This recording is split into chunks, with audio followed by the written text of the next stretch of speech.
O genuíno homem de esquerda. O deputado José Genuíno tem hoje a fama de ser homem respeitado igualmente pela esquerda e pela direita. Contribuem muito para isso a inteligência, a polidez, a simpatia e o ar despretensioso com que associa. Encanta a todos os que o ouvem falar. Muito o ajudam, também, a elegância e a retidão com que ele tem cumprido os deveres da ética parlamentar, seja diante de seus companheiros de partido, seja dos adversários. Tudo isso faz dele um homem digno da distinção que hoje o cerca. Mas o motivo principal de seu prestígio é que ele encarna, segundo a opinião geral, a personificação mesma de uma nova esquerda, esclarecida e democrática, despida de toda a pretensão totalitária e avessa ao emprego da violência como meio de acesso ao poder. O próprio Genuíno dá versemelhança a essa interpretação, na medida em que, sem renegar de toda sua atuação de guerrilheiro, ele a vincula a um determinado momento do passado, como coisa adequada àquele tempo e inadequada ao nosso.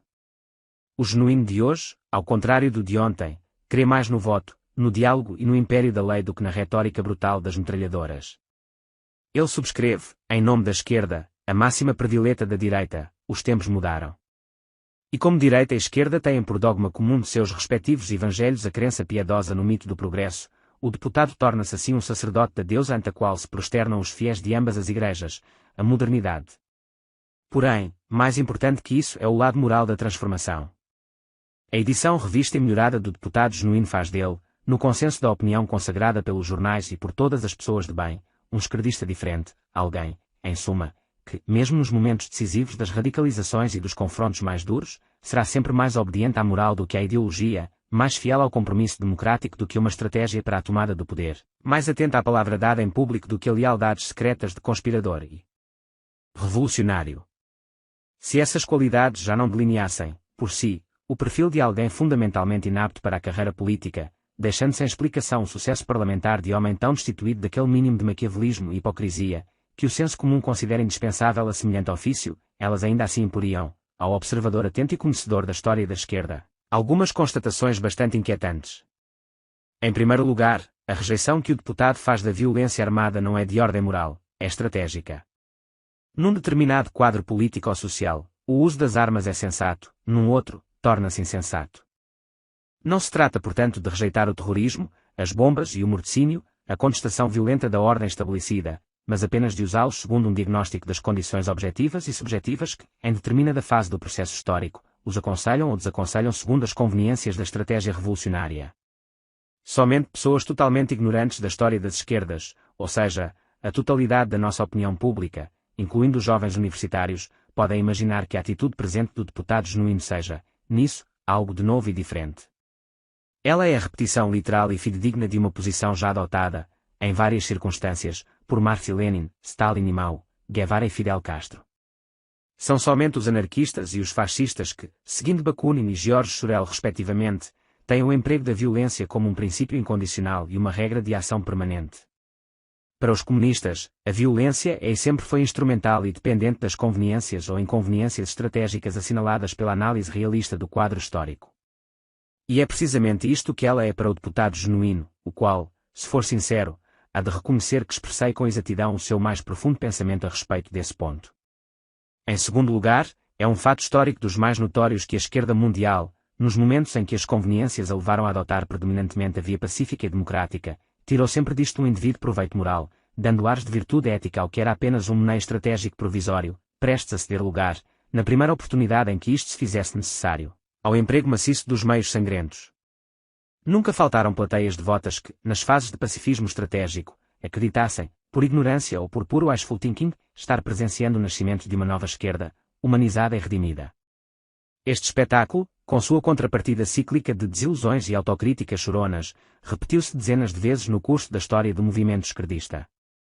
O deputado Genuíno, portanto, não é nada novo também sob este aspecto, ao tirar proveito do equívoco que toma por pureza moral o que é esperteza estratégica, ele continua rigorosamente dentro do padrão tradicional de conduta das esquerdas.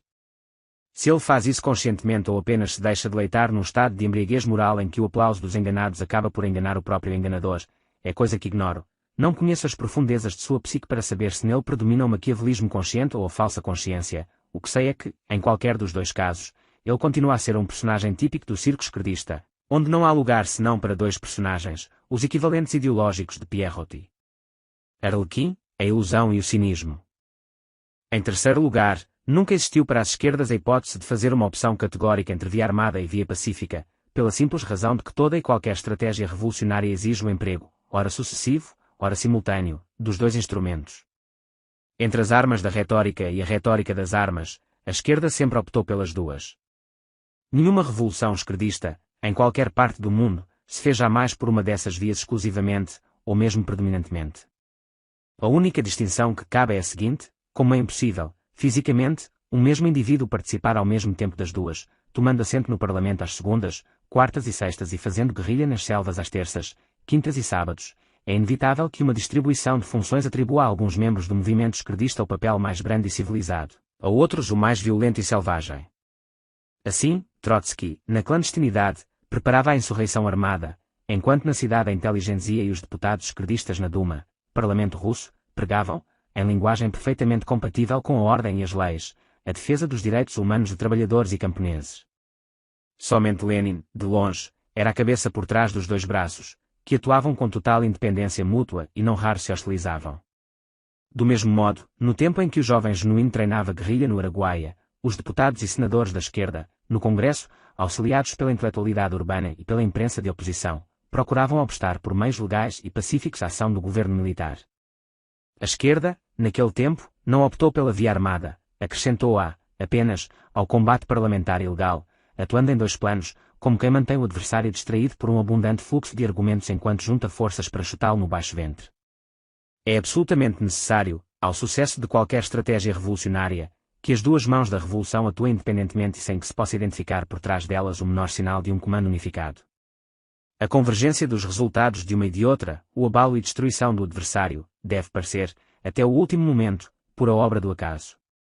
Não é incomum que o comando estratégico chegue a tornar-se invisível, abstendo-se de interferir e deixando que as duas alas atuem de maneira realmente incoordenada, para só forçar a unificação do movimento no instante do desenlace. Foi precisamente o que fez Lenin em seu exílio europeu.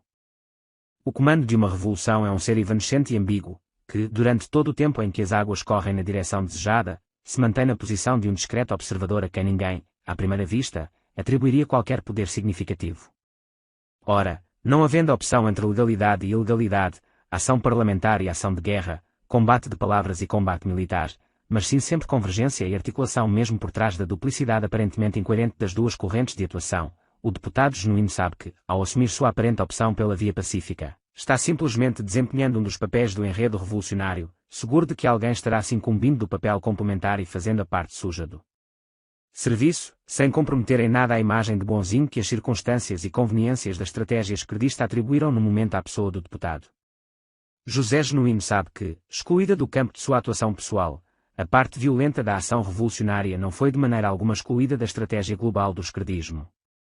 Apenas, o papel que cabe hoje a José Genuíno é aquele que, nos seus tempos de guerrilheiro, incumbia a Francisco Pinto no Congresso, a Mário Martins no Senado, a Enio Silveira e não sei mais quantos na luta cultural, ao passo que o papel que então foi de José Genuíno é desempenhado hoje por José Rainha e suas legiões de poceiros armados.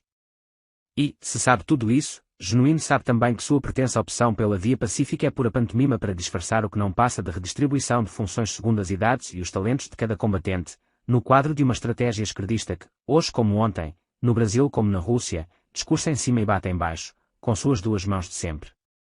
Se não fosse puro fingimento de militante fiel, se fosse genuína e não apenas genuínica, a recusa da violência imporia ao deputado o dever de não apenas condenar em termos veementes as operações de guerra empreendidas por José Rainha, mas, com toda a coerência lógica, a obrigação de exigir que fossem punidas com os rigores da lei, malgrado o discurso ético-social que lhes serve de pretexto. Se, em vez disso, o próprio Genuíno as aprova tacitamente e as justifica em nome de não sei quantas racionalizações moralizantes, gastando em benefício delas o seu próprio prestígio de pacifista inofensivo, é porque está lá precisamente para esse fim, para dar à violência a cobertura retórica e a legitimação política sem a qual ela perderia toda a aura de respeitabilidade e seria condenada como banditismo puro e simples. Já tendo passado da idade de dar tiros, que é coisa feia, o deputado foi transferido, na periódica rotatividade dos quadros esquerdistas, para a seção de embelezamento. Tudo isso é de uma obviedade patente, e o fato de que mesmo pessoas letradas se recusem a enxergá-lo, ou, enxergando-o, temem escondê-lo aos olhos dos demais, só se explica pela mesma mistura e alternância de ingenuidade e cinismo, que mencionei acima, e que constitui a típica receita mental da plateia esquerdista. Tal como o Arlequim da falsa consciência e o Pierrot da consciência pérfida são os únicos personagens no palco da sua fantasia. Desafio publicamente o deputado genuíno a provar com fatos e razões, e não mediante artifícios de retórica depreciativa ou apelos sentimentais, que o meu diagnóstico é falso ou deficiente em algum ponto. Caso eu o prove, estarei disposto a abjurar minha opinião imediatamente.